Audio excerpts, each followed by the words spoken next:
I was gifted a very nice dowel jig from my parents this past Christmas that is made by Jessem.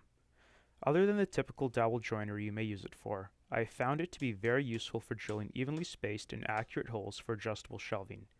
It even works great if you forget to drill the holes when you're building the cabinet and need to put them in after it's assembled.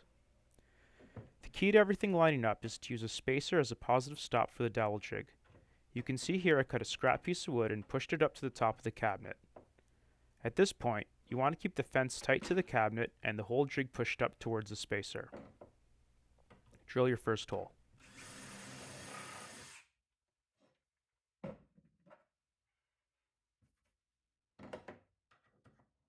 Insert the positioning pin into the hole you just drilled. This will take care of any vertical movement and keep the elevation correct. All you need to focus on is keeping forward pressure on the fence while you drill your holes. Drill out the remaining holes in the jig. I typically use every other hole for a 1-inch hole spacing. Once you have drilled all the holes available to you, you can remove the spacer block and the dowel jig and reposition the dowel jig so that the bottom hole of the jig is now aligned with the last hole you drilled. Reinsert the positioning pin and continue drilling your pattern while applying force towards the cabinet to keep the fence tight. Drill through all the holes you would like to use and repeat the pattern all over again.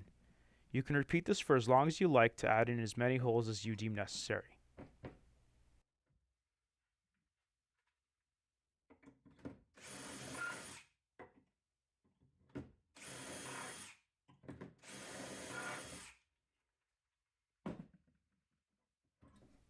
Now that we have completed drilling our line of holes on the front of the cabinet, we need to drill the same number of holes with the same spacing at the same vertical positioning at the back of the cabinet. In order to do this, first remove the fence from the dowel jig by removing the screw that locks it in place. Grab the exact same spacer used before and push it up against the top of the cabinet. Place the dowel jig tight to the back panel of the cabinet and push up against the spacer you've placed there. Drill your first hole in the back. It will be at the exact same height as the first hole in the front of your cabinet if we did everything right. Reinstall your positioning pin to hold and align the dowel jig. Now, with one hand, apply firm pressure back against the panel of the cabinet while you drill out the holes with your other hand.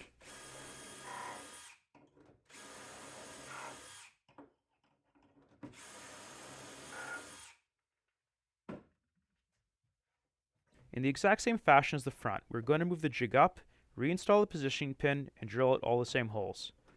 Don't forget to keep a consistent pressure towards the back panel of the cabinet while you do this.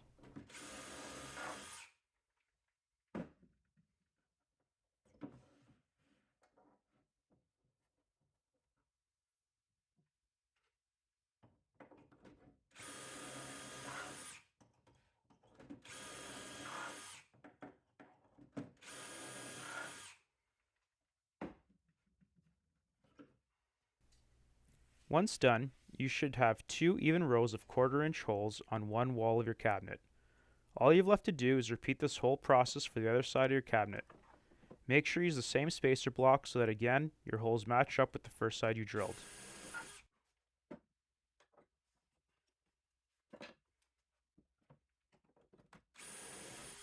I'm of the personal belief that adjustable shelf pins rarely get adjusted, and because of that, I don't always drill them.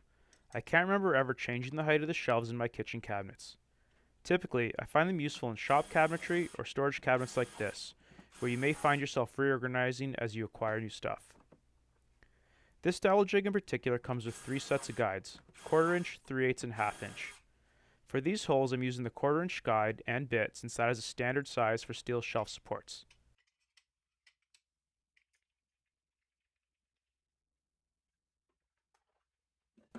All in all, it took me about 10 minutes to drill these holes on both sides of the cabinet with all of my fumbling. I'm sure a purpose-made shelf hole jig would be a bit quicker, but for my purposes, this dowel jig serves great double duty.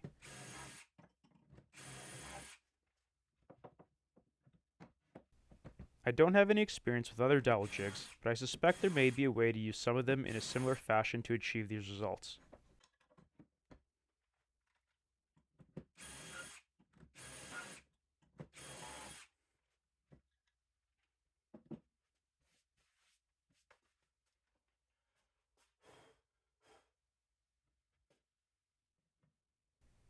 Although there are commercially available quarter-inch pins available, in my shop cabinets I just use quarter-inch dowels as shelf pins. They hold tight in the holes and have no problem supporting a ton of weight. It's a cheap little hack you can keep in your back pocket in case you need to get some shelves up and don't have pins on hand or don't feel like running to the store.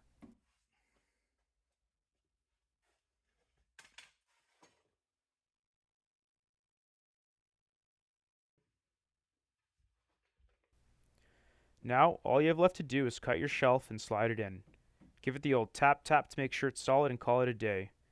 You can see the shelf is evenly resting on all 4 pins and has no wobble. If you enjoyed this quick tip, I hope you would consider subscribing and check out my other videos. Thanks for watching.